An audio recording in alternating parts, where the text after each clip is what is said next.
in that regard. Najee Harris, as we talked to Nick Farabaugh at PennLive.com, any chance at all he comes back, or is he as good as gone? I know it seemed like Mike Tomlin kind of gave him his flowers, so to speak, in his end-of-the-season press conference. I mean, I'm not going to close the door completely, but I sure wouldn't expect it. This is a guy that's going to want more than the Steelers want to pay a running back.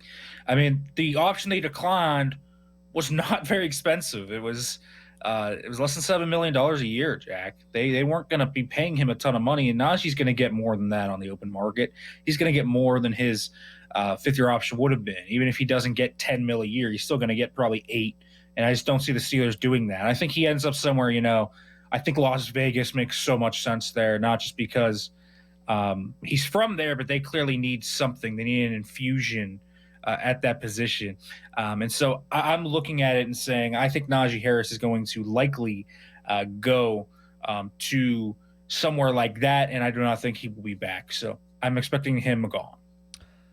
As we look on the defensive side of the ball, Nick Farabaugh, a couple of other names that are there, and I know we talked about them in the past, Dante Jackson, Cam Sutton, personnel changes in that regard. Let's stay in the secondary. Who do you expect maybe to be on another team next year or staying in Pittsburgh?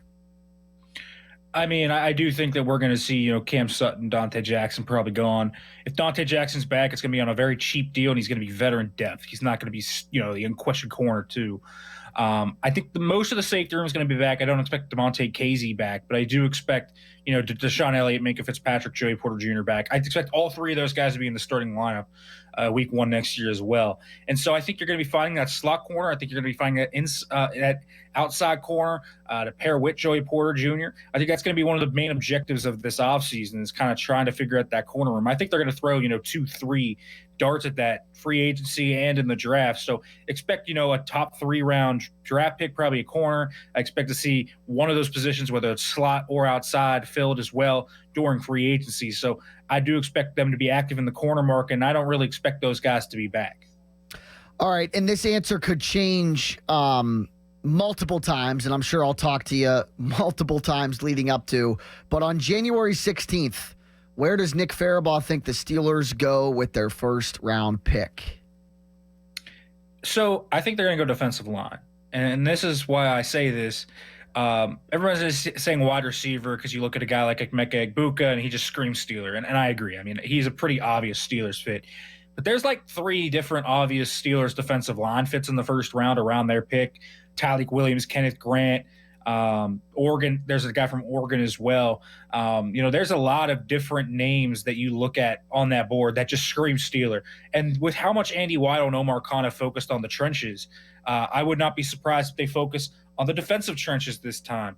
I don't expect Larry Ogunjobi to be back. Isaiah Loudermilk probably won't be back. Neither will Dean Lowry, so they're going to need depth players.